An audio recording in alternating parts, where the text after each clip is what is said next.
Stage programme में पवन सिंह और रवि किशन दोनों मिलकर के खेसारी लाल यादव को टारगेट करके कहते हैं कि खेसारी लाल यादव, एक समय था कि मेरा पैर छूता था और जब कुछ कामयाबी पाया तो घुटना छूने लगा और उससे भी ज्यादा फिल्म चलने लगा, गाना चलने लगा तो अब बात तक नहीं करता है।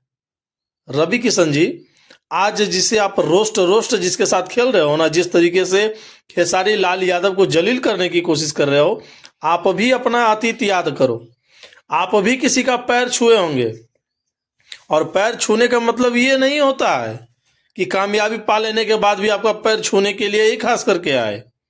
आपने भी किसी के कद को, ओहदे को पकड़ करके ही इतना ऊंचा गया है। आप भी किसी को सहारा बना करके ही सीढ़ियां चढ़ी है आपने। आप एक समय एकदम से हटाक से पैदा हुए और सुपरस्टार बन गए, ऐसा भी नहीं हुआ ना आपके साथ। तो क्यों खेसारी लाल यादव या फिर किसी अन्य कलाकारों को टारगेट करते हो?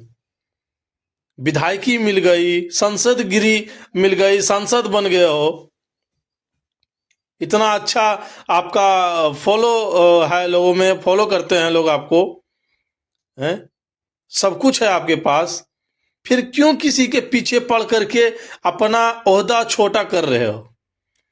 आप कहते हो कि खेसारी लाल यादव एक समय था कि मेरा पैर पड़ता था, तो क्या चाहते हैं कि आपके पैर में आकर के गिरा हुआ रहे? कोई भी कलाकार, मैं खेसारी का पक्ष नहीं ले रहा या पवन सिंह का पक्ष नहीं ले रहा कि पवन सिंह को ही आप अपने पैरों में गिरा करके रखिए, खेसारी को ही पैरों में गिरा करके रखिए। कितने महान है आप महाशय, सबको पैरों में गिरा करके रखिएगा। आप भी तो किसी के पैरों में गिरे हुए थे ना। सांसद बनने के लिए आप भी तो योगी बाबा के पैरों में गिरे हुए थे। सांसद बनने के लिए आप भी तो माननीय प्रधानमंत्री मोदी के पैरों में गिरे हुए थे। सांसद बनने के लिए आप भी तो जनता के पैरों में गिरे हुए थे।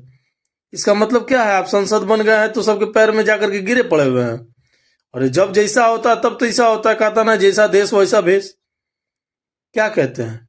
खेसारी जिस समय सुपरस्टार नहीं था या पवन जब सुपरस्टार नहीं था तो आपके पैर छूता था, तो क्या करे, आप भी आपके पैरों में पड़ा हुआ रहे। ऑन द स्टेज पूरा हल्ला हंगामा मचा रहे हैं पवन सिंह और रवि किशन कि खेसारी लाल यादव मेरे पैरों में गिरा हुआ रहता होगा। आज सुपरस्टार है, सबका एक ओहदा होता है। शिक्षक के पास स्टूडेंट पढ़ता है, पढ़ने का समय मार भी खाता है, उसके बाद आईएएस आईपीएस बनता है, तो क्या करता है?